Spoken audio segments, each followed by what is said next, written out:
আমার একটা সৎ বোন ছিল। না মণিমা, আমার সৎ বোনটি থাকত আমাদের বাসা থেকে 1 কিলোমিটার দূরে। একদিন আমাদের বাসায় আমার সব বোনকে বেড়াতে নিয়ে আসলাম। তারপর এক রাতে যা ঘটল তা শোনার পর তোমরা থমকে যাবে। তাহলে মূল ঘটনাটি বলি। আমি কোনোদিন বাবাকে মায়ের গায়ের ওপর হাত তুলতে দেখিনি। আজ হাত তুললেন। আমার মাকে বাবা আজ মারলেন, কিন্তু মায়ের চোখে পানি নেই। রাগে দাঁতে দাঁত চেপে কিমির করছেন। বাবার চোখ দিয়ে টলমল করে পানি পড়ছে। বাবা ভেজা গলায় বললেন, উঠতে বসতে যে সোহানার খোঁটা দাও সে আজ মরে গেছে। এবার খুশি তো?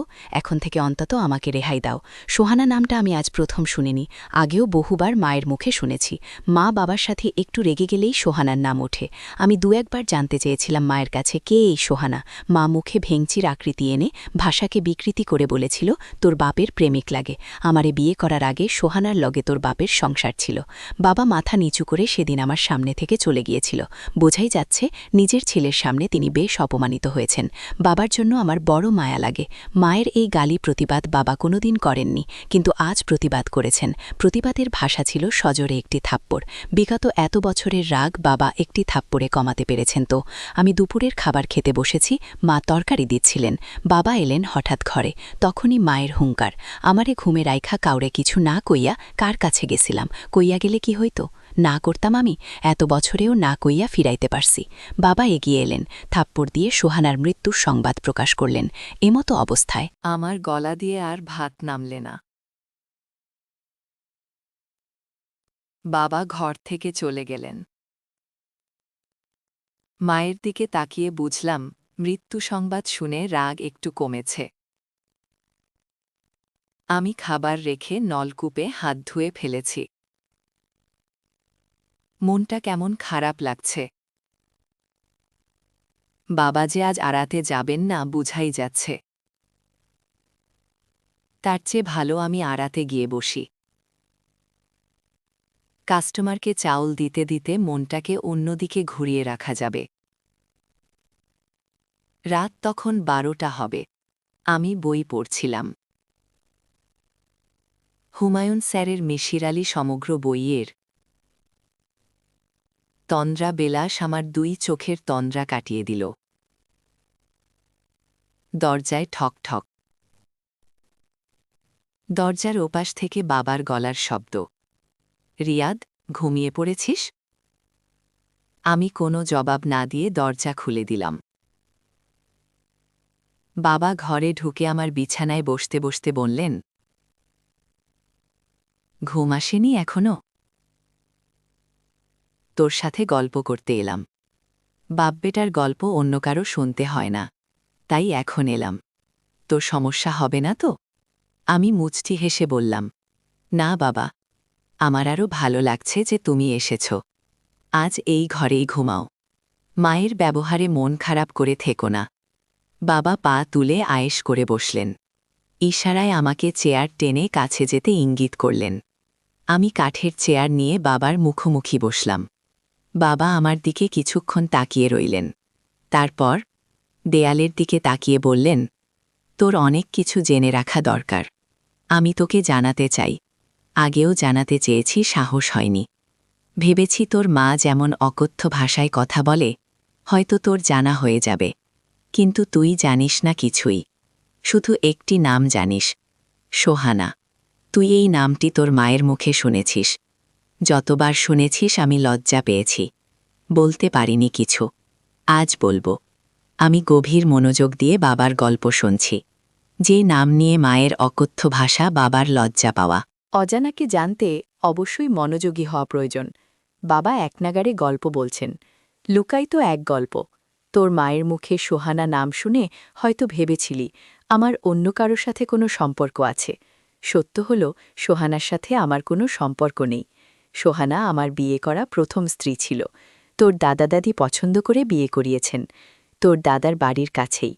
আমরা যে এত বছর ধরে তোর দাদা দাদিকে রেখে শহরে থাকি, তার একটি কারণ এই সোহানা। তোকে নিয়ে যে প্রতিবার তোর দাদার বাড়ি যেতাম, আমি তোর সাথে সাথেই থাকতাম, যেন আমাদের গ্রামের কারো কাছ থেকে এই বিষয়ে কিছু শুনতে না হয়। তোর খারাপ লাগতে পারে শুনলে। তোর দাদা দাদি মারা যাওয়ার পর গ্রামে খুব একটা যায় না। তোর মা সব জানে, তবু তোকে বলেনি যে আমি আগেও একটি বিয়ে করেছিলাম। আমার আর সোহানার একটি সন্তানও আছে, নাম অনিমা। তোর সৎবোন অনিমার মতো তোর নামটাও বাংলার 12 মাসের একটা নাম। তোর মা আমার দ্বিতীয় স্ত্রী। সে যাই হোক, সোহানার সাথে বৈবাহিক সম্পর্ক শেষ হওয়ার পর সে পরবর্তীতে আবার বিয়ে করে এক স্কুল মাস্টারকে। তোর দাদার বাড়ি থেকে কয়েকটা গ্রাম পড়ে। 8 বছর সংসার করলেও আর কোনো সন্তানাদি হয়নি। স্কুল মাস্টার মারা গেলেন আলসার হয়ে। আমি সব খুঁজে রাখতাম, রাখার কারণ অনিমা আমার মেয়ে। আমি তাকে আমার কাছে রাখতে পারিনি। মাস্টার মারা যাওয়ার পর সেই সংসারের টানাটানি অবস্থা। আল্লাহ আমাকে যথেষ্ট দিয়েছেন, কয়েকটা সংসার চালানোর তৌফিক দিয়েছেন। আমি প্রতি মাসেই যাই সেই এলাকায়। কাউকে দিয়ে খবর পাঠালে অনিমা আসে। বাবা বলে এসে জড়িয়ে ধরে। কত শত বায়না তার। আমি আসার পথে পুরো মাসির খরচ দিয়ে আসি অনিমার হাতে। তোর মা এসব জানে। আমি গোপন করি না তোর মায়ের কাছে। আমি অনিমার জন্মদাতা। সে আমার কাছে মেয়ে হিসেবে পাও না, আমি তা দেবই। আমি অনিমার মায়ের সাথে দেখা করি না। দেখা করাটা বেমানা, লোকে মন্দ বলবে। তাই লোক মারফত অনিমাকে ডেকে আনি। আর এখন তো সরকারি কলেজেই অনার্স শেষ করবে এই বছর। এখন তো কলেজে গেলেই মেয়ের সাথে দেখা করতে পারি। কিন্তু ওই যে, আমি তোর মায়ের কাছে কোনো কিছু লুকাই না। তোর মা মনে করে আমি হয়তো অনিমার মায়ের সাথেও দেখা করি। এজন্যই লালের মাথায় বুড়ি চারটে কথা শোনা। এতে আমার খারাপ লাগে না, শুনতে শুনতে অভ্যাস হয়ে গেছে। কিন্তু তুই বাবা, 1 মিনিট। আমি বাবাকে থামিয়ে প্রশ্ন করলাম, এত বড় জীবন ঘটিত বিষয়টা মায়ের কাছেও লুকিয়ে রাখো না, তাহলে আমি শুনলে কি সমস্যা বাবা? বাবা উত্তরে বললেন, আসলে আমি চেয়েছিলাম তুই বড় হলে সব বলবো। তোর মানসিক বেড়ে ওঠাতে মস্তিষ্কের কোনো প্রভাব পড়ুক সেটা চাইতাম না।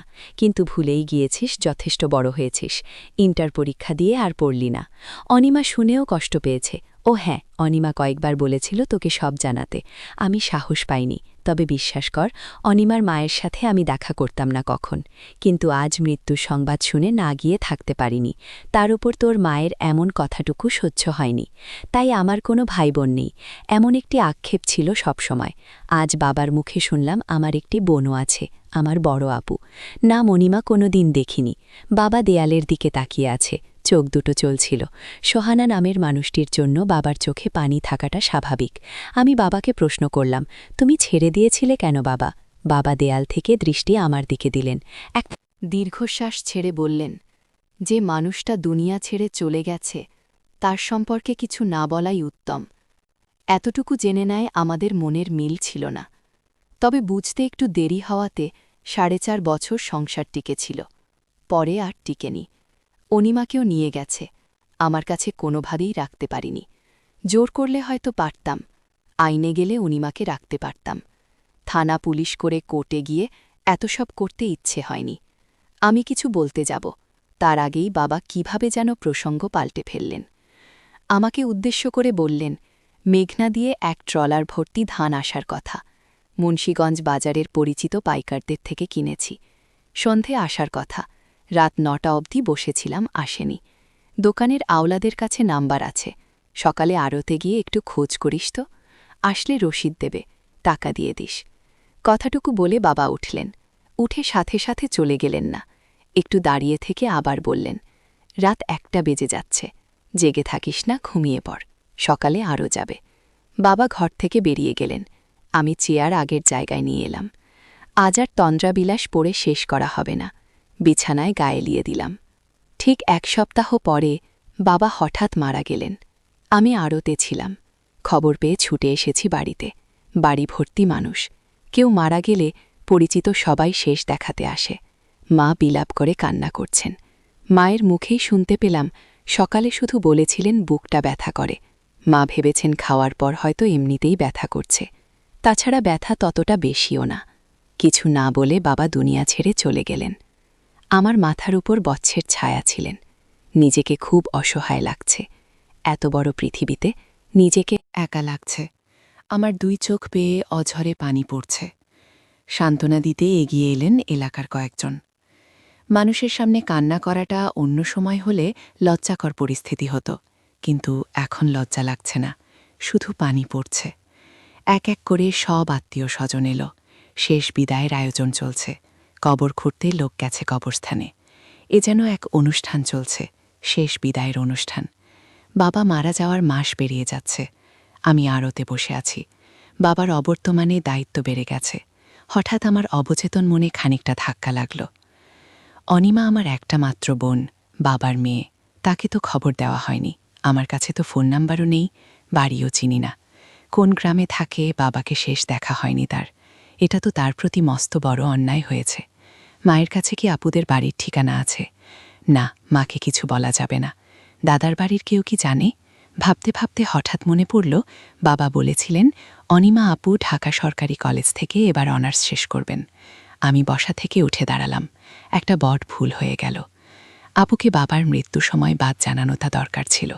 ঢাকা সরকারি কলেজের দক্ষিণ দিকে অনার্স ভবন। আমার পরিচিত কেউ নেই এখানে। অনার্স ভবনের সামনে অনেকেই আছে। আমি এগিয়ে গেলাম। সবাই বয়সে আমার বড়। একসাথে ৩-৪ জন কথা বলছে দাঁড়িয়ে। আমি গিয়ে সালাম দিলাম। জানতে চাইলাম অনার্স শেষ বর্ষের অনিমা নামের কাউকে চিনে কিনা। সাথে সাথে একজন ডান দিকে তাকিয়ে একটু গলাটা উঁচিয়ে বলল, এই অনিমা, তোকে কেউ খুঁজতে আসছে। আমার চোখ দুটো যেন অপেক্ষা সইছে না। কেউ একজন এগিয়ে আসছে। আমার ৩-৪ বছরের বড় হতে পারে। দেখতে খুবই সুন্দর। ইচ্ছে করছে এখনই চিৎকার করে বলি, আপু, আমি তোমার একমাত্র ভাই রিয়াদ। কিন্তু বলতে পারিনি। আমার গলার স্বর কি ভেজা বুঝতে পারছি না? আমাকে খুঁজছ? কে তুমি? আপুর কথায় কি বলবো ভেবে পারছি না। আসলে কে আমি? পরিচয় শুরুটা কিভাবে করব? মুখ ফুটে বললাম, আপু, আপনার সাথে কিছু কথা আছে, খুব জরুরি।